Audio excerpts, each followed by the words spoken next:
Hey there, welcome back to the Complicated Kids podcast. I'm your host, Gabriele Nicolet. I am a toddler whisperer, a speech therapist, and a parent coach. Wait, who am I and why am I here? And today I am delighted to have the lovely Eva Crawford with me. Eva, welcome. Hi, thank you so much. I'm going to ask you, I haven't done a podcast on our topic, so I'm very excited to get into it. Because I think it's overlooked and I'm like teasing it out and making people be like, what is it? But before we do that, tell the good people something about yourself and what you do. Sure, yeah. My name's Eva. I am a licensed clinical social worker here in the DMV area and also a board certified supervisor. And I specialize in somatic, which is kind of mind-body based work, and trauma-informed work, especially with the neurodiverse population. I work with kids, adults, families. And, a lot of my work in terms of what you do here is helping parents understand what's actually happening like in their own nervous system when these challenging behaviors are occurring and how having a little bit more control over that can actually mitigate a lot of the behaviors on its own without even really addressing what the kid is doing. And if you're listening to this being like, wait, what? Hopefully that's not the case, but if it is, so let's go back, rewind a teeny bit first, because when people say somatic, I'm not sure that we all understand what that is. So let's just kind of define our term here. When you say I'm a somatic, you say therapist? Yeah, I'm a somatic based therapist, so I do a lot of work to helping people kind of recognize what's going on in their body when they're feeling some of those bigger emotions and actually track, those changes so that people might be able to develop more awareness earlier on when they're starting to get triggered by something, as opposed to recognizing it when they're already full-blown panic attack or rage meltdown or something. And that if you're able to notice some of the signs in your body earlier, then you can utilize a lot of the tools that most people are aware of, certain breathing techniques, things like that. But they maybe have tried them at the wrong time. They're trying them when they're already super escalated and find that they're not that helpful. They're really best used when you're starting to see that you're getting worked up in some way, and that requires having that awareness of what's happening in the moment. So a lot of mindfulness-based practices are key in somatic work, awareness of how the nervous system works, and just this concept of embodied emotions, which is actually really helpful with kids too, because when you ask them what they're feeling, they might not really have the word for it, but they can tell you that their tummy hurts or something like that. There's a lot of really common things that happen in the body that are associated with different emotions. So even just being able to recognize, I'm starting to feel jittery, or like if I'm having a harder time breathing, that might be anxiety creeping up. Or some people feel like the heaviness on the chest, like there's an elephant sitting on your chest. Or what feeling angry is, like when you ask people about feeling angry, they might say like, "Oh, I'm getting hot. I need to cool down." And that's literally because your temperature rises and lowers when you're either angry or calm down. It's so interesting. I think you tell me, but it strikes me that we can't have this conversation unless we talk about a little bit, at least, about interoception, Yeah. which is one's awareness of one's own internal state. And so, what that includes is things like temperature, heart rate, whether the tag is no, that's sensory. Sorry, whether you're hungry, Mhm. whether you need to use the bathroom, whether you are in pain. These are all internal experiences, and so the term interoception. I imagine that when people come to you, they are not super in touch with any of these things. Yeah, yeah. I mean, it's an area that I think we know is difficult in our neurodiverse population, but I actually think it's difficult for almost everyone these days. Everything is so focused on keeping us just distracted and going and going and going. We don't pay a lot of attention. I worked in the medical field, like nurses all the time. Like I would talk with them about getting like UTIs and things. And it's like, well, have you gone to the bathroom all day? Like you've been running and running. Like, do you realize you need to go to the bathroom? Have you eaten all day? And we're sort of trained not to pay attention to how we feel in the moment. And this is especially common in my work with people with trauma too. A huge, coping tool and also a really large sort of trauma response, fight or flight instinct can be that, freeze and that dissociation of I can make it through this situation if I don't let myself feel how painful it is, or I don't let myself feel how scared I am. And so we sometimes unintentionally and sometimes intentionally disconnect ourselves from what we're feeling in the moment. And so what I'm actually asking people to do is to reintegrate into the space that they're in right there. So when a meltdown happens or something, and you're starting to feel like you're going to yell back or whatever, recognizing like, take a second. Why is the child who's clearly experiencing their own difficulty causing this reaction in me? And like it's I don't lead with this either because when people come to me, they think their child is the behavior problem. And then as you know, again, as we go down the road, what we realize is, oh, I actually don't control other people. It's terrible news, honestly. Because really it would be a lot easier if we did. And given that that's the case, and yes, there are certain levers that I can press in the hopes that my child will choose a different course of action. And one of the most important levers, as you're describing, is my own ability to stay calm and in my own what I have taken to call, and it's a little bit of a, I don't know what kind of term. You tell me if it comes up in the social workspace, but to maintain my own sovereignty, where I'm not I'm not letting you run all over me, but nor am I coming to get you. I'm here, you're there, we are together, and now we have to figure out what to do about it, right? Like Yeah. so Yeah, I totally agree. It's a huge part of it. Our role as, parents ideally here is modeling how they can help soothe themselves, how they can help keep themselves calm. And so if we can do our best, and nobody's perfect, but if we can do our best to remain calm in those moments so that we're clear-headed. I think that sovereignty piece is sort of like maintaining your own agency, making sure that you're engaging in the situation the way that you actually want to engage in the situation versus the way that your nervous system is telling you to. And a lot of times, like when I speak with parents and this is coming up, they'll say things like feeling really ashamed of how they're responding afterwards. And I think that's usually a good sort of signal to yourself that like something more is going on, that you're getting brought into this dynamic in a way that you're not intending to, and that it's not necessarily that that's how you think your parenting response should have been, but that it's what happened. I love this. Okay, I really want you to say this again, which is what you're suggesting here is parents are, well, say it again, and like either the same way or the different way, because it's super important what you just said.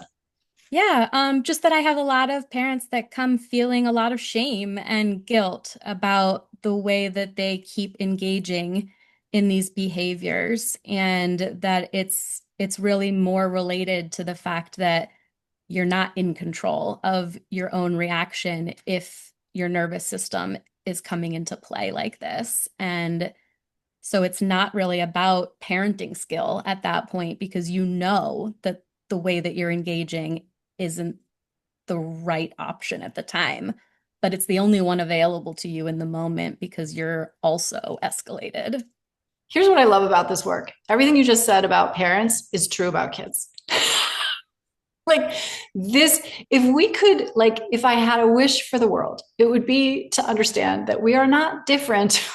We all want the same things. We want what we want when we want it. And we're just either better able to wait for those things Yeah. or less able to wait for those things. Absolutely. And that's exactly it. I have a good friend that uses the term like with her kids, when she has those human moments and she explodes and a huge part of this work is recognizing that like the explosion itself isn't doing the damage, it's whether or not you repair afterwards. And that you can acknowledge that like you're a work in progress too, and you're figuring out your own regulation, particularly if you have, neurodivergence involved yourself or a trauma history or didn't have healthy parenting models, but that you're still the adult in the situation. So you're still expected to be at least a little bit ahead of the kid, that like it is your job, even if you're not there on your own, and that might not be through any fault of your own, but it's your job as the parent to figure out how to get yourself there, because the only way the kid really learns how to de-escalate themselves is to borrow some of that from you. Like they borrow the regulation from you, and then they can start to attune more to like logical reasoning and things like that. But anybody that's argued, with a toddler knows that logic has nothing to do with it. All the But time. it's the same with like a really irate adult, like logic has nothing to do with it. There's no, that's not a player at the time. It's not a thing. Neither your 3-year-old nor your irate spouse gives two shits about your law degree. They don't care. You're Yep. just being really annoying. 100%. And it's overwhelming, but I was going to say this before and I sidetracked myself. But I was saying a good friend of mine, the way that she explains this when she goes back and repairs with her kids is she'll say, like, listen, mommy's a first-time human too. Like, I'm a first-time human and I'm a first-time parent. So just like it's your first time being here in the world, like it's mine too.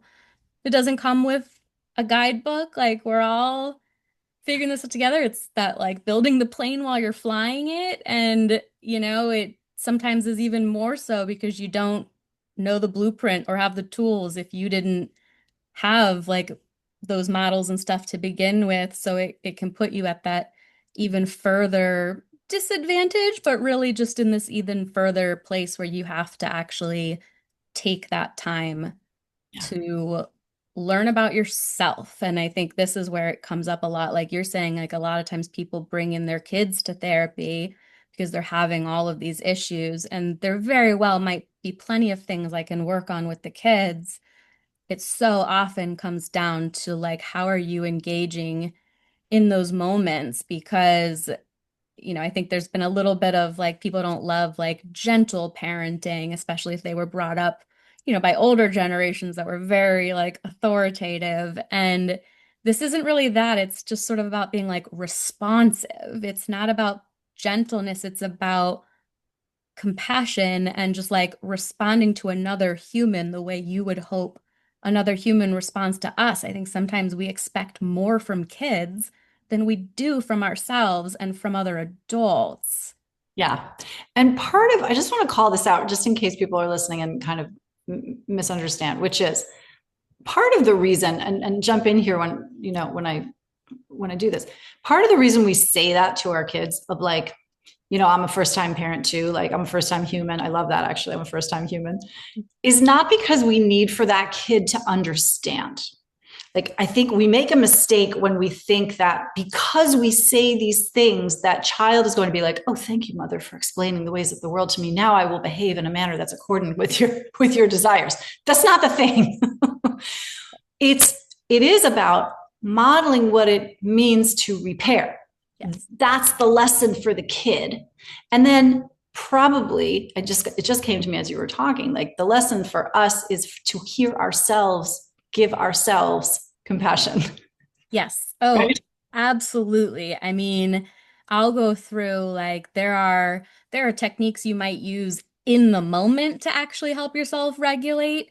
But one of the huge parts that I tell people kind of ongoing, I sort of always take like a two-part approach in all of my work is like, let's figure out tools that you can have when you're already escalated and the moment is happening and you want it to go differently than it's gone before. But then let's also figure out, so that's sort of like a distress tolerance, like minimizing damage sort of piece. But then there's also this like resilience building piece on the other end to have those moments happen less often. Okay. So not just make them less severe when they do happen, but how do we actually have them happen less often? And that is really about building the parents' capacity. And part of the capacity building is definitely self-compassion. Shame shuts down growth immediately. Like curiosity is the thing that can change everything, but it's really a lad. And like I suggest things like affirmations to ourselves, like, listen, this is hard. Other parents struggle too. I'm doing the best I can while I'm still learning. And being able to say that, I'm a first-time human as part of the repairs, it's acknowledging that the child deserves an apology like anyone else, and that you're taking that accountability to say, that didn't go the way I wish it had gone, like I wasn't my best self there, and I'd like to I'd like to try again. Like let's talk about, what happened and what maybe each of us could have done differently, and there's learning there too. How do you navigate this with parents who fall? Yes to everything you just said, which is like such a great middle ground. Just like, I didn't show up the way I wanted to. I'm going to try that. I'm learning to. We're going to do this better next time. But there's two other extremes on each side of this. One is, mommy's so sorry she made you mad. Mommy's going to do better next time. Mhm. Like, ugh. Mhm. And then there's also you made mommy really mad. It's Mm. all your fault, or some version of that. Like, if you wouldn't XYZ, then mommy wouldn't be mad. Yeah. And so, because my guess is when people first come to you, they're in one of those two places, or they're ping ponging between them, and they're like all over the place. Yeah. And I think the ping ponging is especially common because I think oftentimes in the moment, it's well, you made me this mad. And then the shame hits, and then they try to make up for it by like being overly, you know, accommodating and stuff. And I think some of it's, psychoeducation with the parents of just that we all have our own, sense of agency. I try to reaffirm this concept of nobody can make you behave a certain way. So just because someone might cause or instigate a feeling in you, the feeling isn't the problem. Like someone can be really, really mad without taking it out on someone else. And that's where the difference needs to be. So I think on either end, you're not apologizing, to the child for upsetting them. You're apologizing for the behavior that you took that was inappropriate. Just like, that's kind of what we would be wanting to teach the kid too. Like, it's okay that it really upset you that your, favorite toy broke. What wasn't okay was that you then threw it at the TV. Uh-huh. Yeah. And yeah, I think we can get confused in there. Um, I just had a flash as you were talking, like somatics sits in the middle of that. Yeah. Yeah. Yeah, definitely. It does. It really is about zeroing in kind of on that moment before you're fully triggered in with the child. And you can do somatic work with kids too, and it's really, really fun. But on the parent side, the child is looking for you to help them navigate whatever situation is going on. And you can't do that if you're not able to pause and recognize that that's what needs to happen here, that they probably don't actually need you to solve the problem. They need you to help them solve the problem. Like they probably know the answer, but for some reason, something in their body or something in general is keeping them from doing it. An analogy I really like to use sort of for this is like a smoke alarm kind of analogy of like, the child's nervous system is working a lot like a smoke alarm. And for some kids, especially these neurodiverse kids, that alarm is extremely sensitive. So if you've ever lived in that house or that apartment where like it's not just that it's going off when there is a fire, but it's also going off when somebody burns toast. Like the kid's smoke alarm is going off when the toast is starting to get a little too crispy. And parents are oftentimes trying to lecture the smoke alarm into stopping. And smoke alarms don't respond to logic. They turn off when the smoke has cleared, when they sense that the danger has dissipated. But if the child's smoke alarm triggers the parent's smoke alarm to go off too, now you just have like a house of two different blaring alarms at each other. And they're not even like paying attention to whether there's smoke or not at this point. They just know that the other one is saying that the house is on fire. So they're saying the house is on fire. I love that so much. Yeah. So it's like our job there really, like the goal, if our goal is to get the alarm to turn off, Mm. then we as parents need to help both our own and the child's nervous system to realize that the house is not on fire. It's just some crispy toast. That, first of all, I love it. It's really like, just go back and listen to that again, because that's brilliant and amazing. It's fantastic. Okay. And how, for parents who are coming to you, or families who are coming to you, who are like, it's too hard or really hard, maybe the ones who say it's too hard are not in therapy, but it's really hard for me because my nervous system is fried. I know my nervous system is fried, but my nervous system is fried because I have this job and I have this spouse and I have this house and I have this life and I have these kids and I have these problems and I have these parents who are elderly. And like, these all reasons are why my nervous system is fried. Yeah. What do you say? Yeah, a few different things. So one, I sort of explained that two part that like let's figure out some tools that you can use in the moment. So ones that I suggest, in the moment, like very base level, is taking like a 30-second reset. Your child is having some sort of meltdown, for you to either, if you feel like you have to be there for safety, to but just like turn your back for a minute. If you can go to a room right next to it for a minute, just take yourself a little bit out of the situation and slow down. Take some deep breaths, trying to always do longer on the exhale, and then thinking like, okay, like roll your shoulders back, relax your jaw, recognize that like you're holding tension, you were prepared for a battle or something.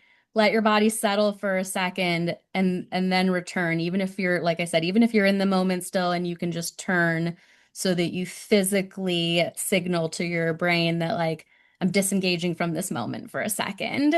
You're still there, like your child's gonna be safe in those 30 seconds.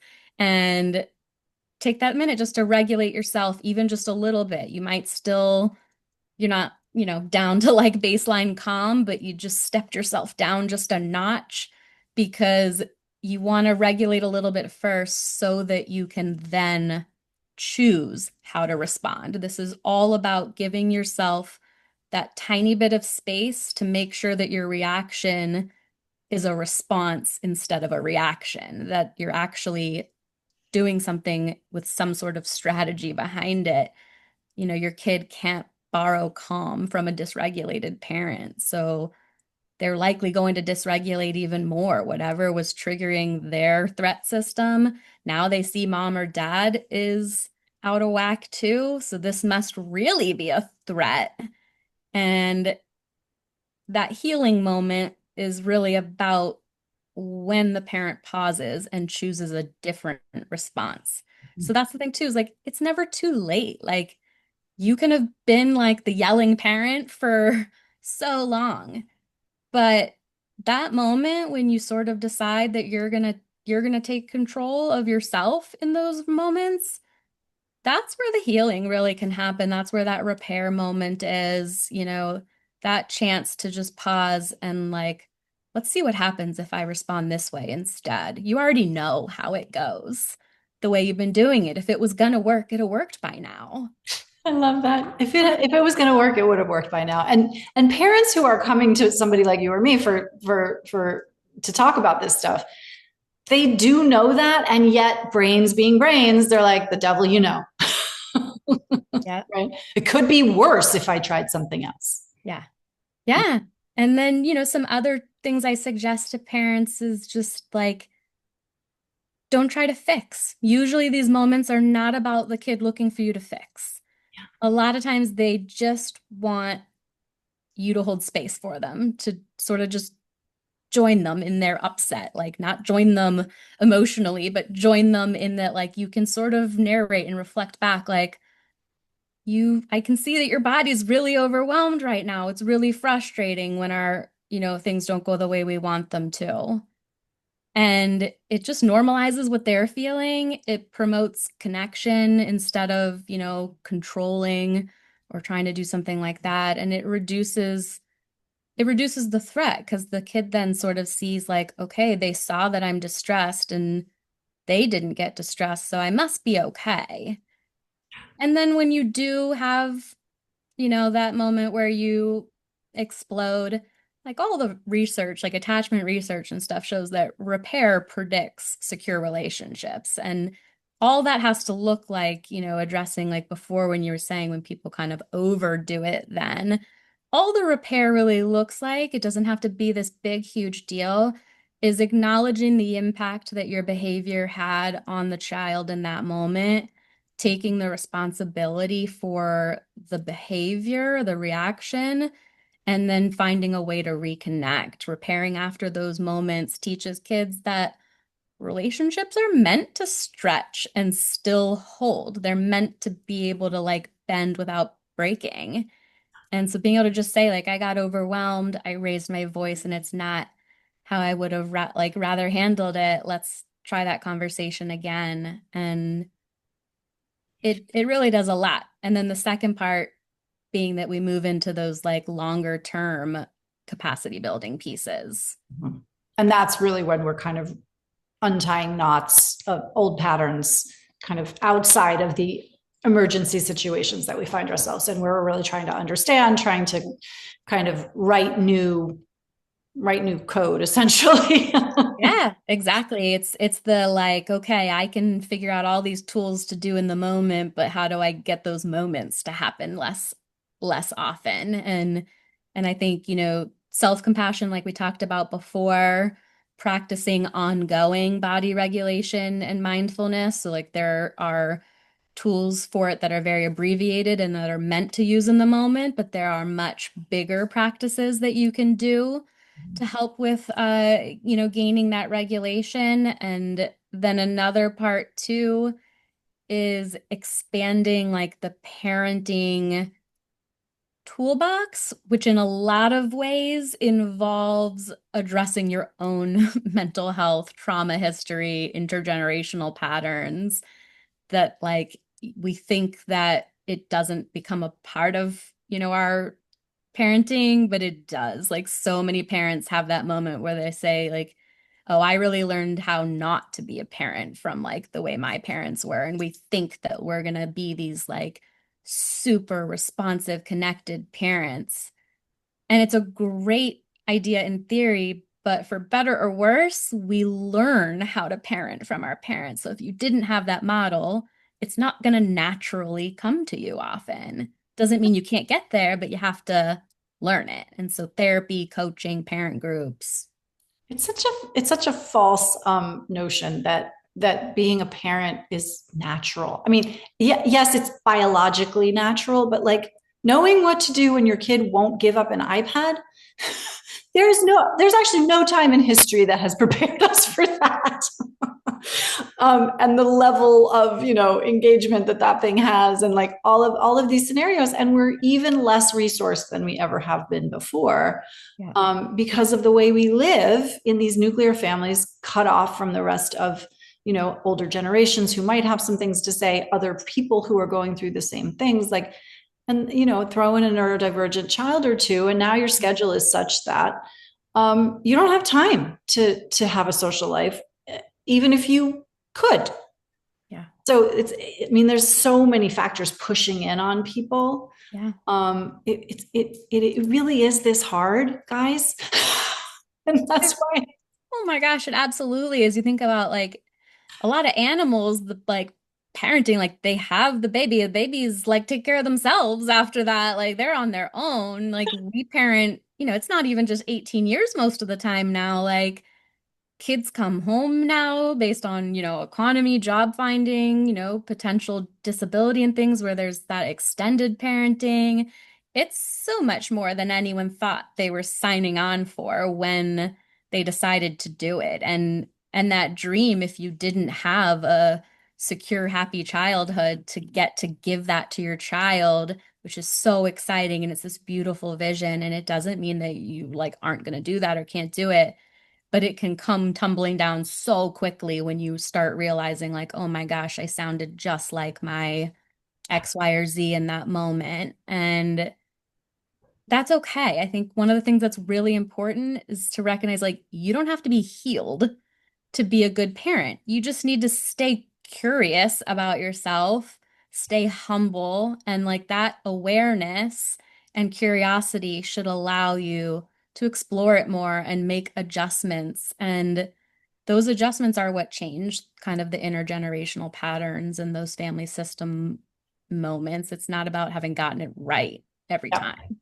And I love what you said before about using shame to get really curious about what's happening. Like that was a really kind of an aha moment for me. Like, oh, if there's shame here, I know that something else is happening. This is not about me wanting to do a good job or even knowing how to do a good job. This is about me not being able to because of something else that's at play. Yes, Um, absolutely. Because I think you know, parents that by and large are fairly able to regulate and they just have like a one-off, they're not usually feeling like an intense shame. Like they know like they can apologize, mommy was upset at something else. It's not an excuse. But if you're really feeling like shame after, I think that's a great signal, like to clue into what's going on, and because it usually means that you feel like it's becoming more of a pattern or that you were already aware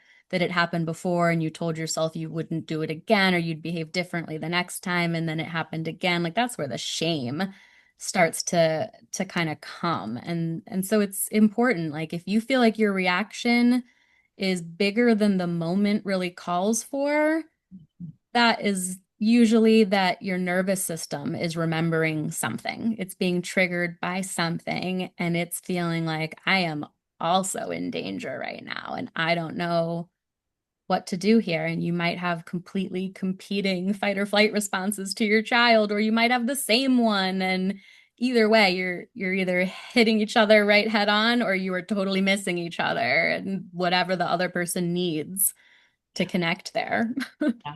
Yeah. And I want to point this out because you did this so naturally and when you're doing it and clearly you know your craft so well, which is you said shame is a great signal. And I just really want to like just guys, listeners, as you're listening to that, what would it be like to really understand and believe that shame is a great signal? Like that's a really interesting notion to me. Yeah. Yeah. It's a reframe, right? Like I think there's so many parts of this that can be reframed in a really cool way, right? Like you don't have to see intergenerational trauma as this like unavoidable thing that you're going to repeat. Like the flip side of that can be that people with trauma histories are often very attuned individuals to other people's emotions. That can be used for good just as much as it can be used against you. Like self-reflection can be used as a strength instead of focusing on the shame part. Focus on, okay, I know this about myself. What what small changes can I try? And again, having that like if what I was doing was going to work, it would work by now. And even if it's as simple as like I'm feeling the impulse to yell back and like closing your eyes and just forcing yourself to take a deep breath. And it's like, it's painful. It takes like everything in your body sometimes in those beginning moments because you just want to engage more. You're running late to try to get out the door. But like we all know those days when that's the case and you start yelling, it just takes even more time. And then everybody starts their day off horrible and you feel bad about it later. And if it's a matter of just trying something else for a second, like see if it works. And usually that like positive feedback of just like it went a little differently than it did. It might Yep. not solve it right away, but it went a little differently. And that we're not there to control the child's behavior. We're there to control our own and allow the child then to sort of navigate it, knowing that there is a safe adult there for them to feel rooted in on themselves. I love it. Eva Crawford, if people want to know more about you and the work you do, what should they do? Yeah, I would love that. So I'm practicing out of Starobin Counseling in Olney, Maryland. So they can definitely always reach out that way. And my email there is EVA at starobincounseling.com. And that's kind of one of the easiest ways to get a hold of me, but I can certainly make sure that you have any of my other connection information. Yeah. And we will link to that in the show notes. Eva, thanks so much for being here. This was a treat. Thank you so much. This was great.